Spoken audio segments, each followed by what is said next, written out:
जामखेड तालुक्यातील खर्डा या ठिकाणी भाजपाचे दक्षिणेचे लोकसभेचे उमेदवार सुजय विखे यांची सभा महायुतीचे पदाधिकारी, कार्यकर्ते, खर्ड्याचे ग्रामस्थ यांच्या उपस्थितीमध्ये मोठ्या जोशात संपन्न झाली। यावेळी पालकमंत्री राम शिंदे, आरपीआयचे सुनील साळवे, सुभाष आव्हाड, सूर्यकांत मोटे, सोमनाथ पाचरणे यांसह पदाधिकाऱ्यांची मोठ्या संख्येने उपस्थिती होती। या सभेमध्ये राष्ट्रवादीच्या काही कार्यकर्त्यांनी भाजपामध्ये प्रवेश केला, तर आरपीआयच्या कार्यकर्त्यांनी देखील सुजय विखे यांना पाठिंबा दिलाय। यावेळी अनेकांची भाषणं झाली। यामध्ये भाजपा सरकारनं तसेच राम शिंदे आणि सुजय विखे यांनी आपल्या खर्डा गावासाठी आजपर्यंत काय केलं तेही सांगितलं। खर्डा हा भाग भाजपा शिवसेनेचा बालेकिल्ला समजला जातो आणि जिल्ह्यामधील इतर भागांपेक्षा आमच्या खर्डा गणातून सर्वात जास्त मतदान सुजय विखे यांना राहील, असंही यावेळी काही मतदारांनी सांगितलं।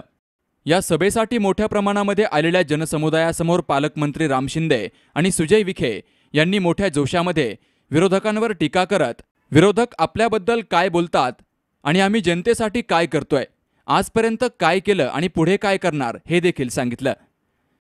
जामखेड तालुक्याचे भाग्यविधाते आणि या जिल्ह्याचे पालकमंत्री नामदार राम शिंदे साहेब यांच्या माध्यमातून जामखेड तालुक्यात विकासाचा डोंगर उभा राहिला।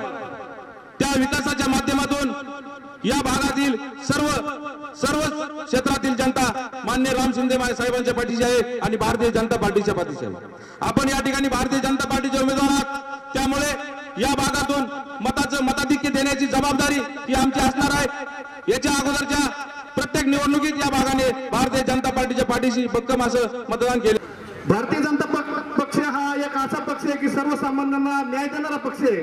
त्यामुळे दादा, तुम्हाला या पक्षाने न्याय दिलाय आणि जनता निवडून आणण्याचं काम येत्या 23 तारखेला तुम्हाला करणार आहे। खरं पाहिलं तर भारतीय जनता पार्टीमध्ये अशा लोकांना तिकीट भेटतं की जे सर्वसामान्य आहेत,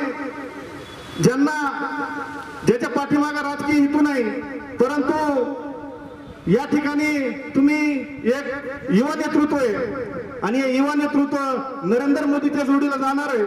हा खर्डा जिल्हा परिषद गट म्हणजे जामखेड कर्जत मतदारसंघातला एक भाजप सेनेचा एक बालेकिल्ला समजला जातो। या ठिकाणी या खर्डा गटातूनच आज संजय आबांनी आता सांगितलं की पहिला भारतीय जनता पार्टीचा उमेदवार या ठिकाणी निवडून गेला। खरं तर आज या ठिकाणापासून दिल्लीचं तख्त या पक्षाने काबीज केलंय। या ठिकाणी आवर्जून सांगतो दादा, गेली 4 वर्षात नामदार साहेबांच्या मार्गदर्शनाखाली, नेतृत्वाखाली या गावातील वाडी असेल, वस्ती असेल, या ठिकाणी या भागातले जलसंधारणाची कामं असतील, रस्त्याचे कामं असतील, या ठिकाणी अत्यंत चांगल्या प्रकारे या गटामध्ये कामं झालेली आहेत। वास्तविक पाहता विरोधकांना अक्षरशः मत कोणत्या मुद्द्यावर मागायची आणि हेलिकॉप्टर मध्ये फिरणारा माणूस, तुम्हाला हेलिकॉप्टर मध्ये फिरणारा माणूस पाहिजे का जमिनीवरचा?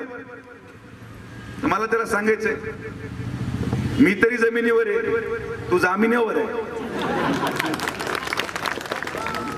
मी तर जमिनीवरच फिरणारा माणूस आहे बाबा, जामिनीवर तू आहे। आणि म्हणून या ठिकाणी एक वैचारिक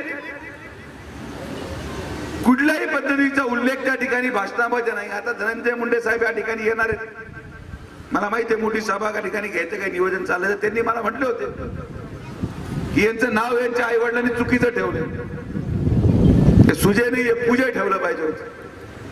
आता माझ्या आई वडिलांना विचारलं, कळालं नाही त्यांचा मुलगा असं निघल म्हणून, नाही ठेवलं त्यांनी नाव। पण तुमच्या आई वडिलांनी एकदम उत्कृष्ट नाव ठेवलं, धनंजय।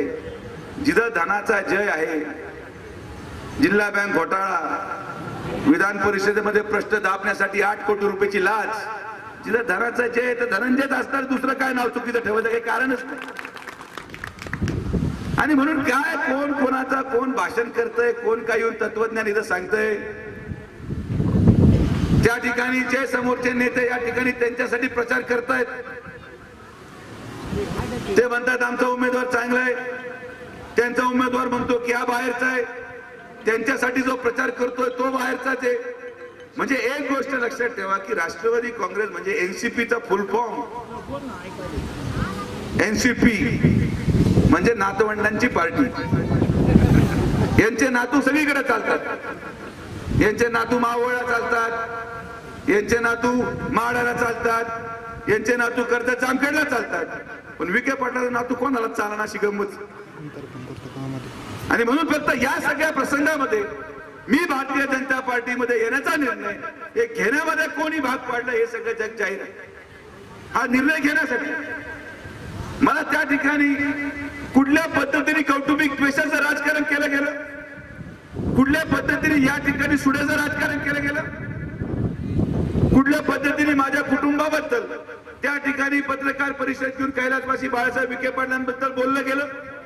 आणि या सगळ्या गोष्टी या नगर जिल्ह्याच्या जनतेने पाहिलेल्या आहेत. उमेदवार आपलाय ना, नाही त्यामुळे ह्याच्यावर अंदाज घ्या तुम्ही काय परिस्थिती आहे, महाराष्ट्राची परिस्थिती काय लक्षात घ्या.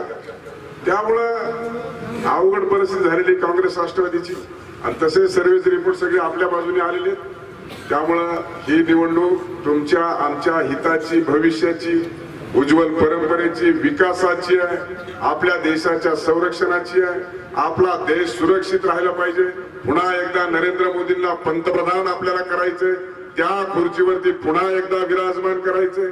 या सगळ्या दृष्टिकोनातून आपले सर्व प्रलंबित प्रश्न सोडवण्यासाठी आपले उमेदवार अतिशय सालस आहेत, सुसंस्कृत आहेत, उच्च विद्या उद्भूषित आहेत, न्यूरोसर्जन आहेत, आणि पार्लमेंटमध्ये गेल्याच्या नंतर ज्या गोष्टीची गरज आहे, इंग्रजीवर हिंदीवर प्रभुत्व असलेले उमेदवार आहेत. आणि आपले प्रलंबित प्रश्न सोडवण्याच्या दृष्टिकोनातून जशा उमेदवाराची आवश्यकता आहे तसा आपला उमेदवार आहे.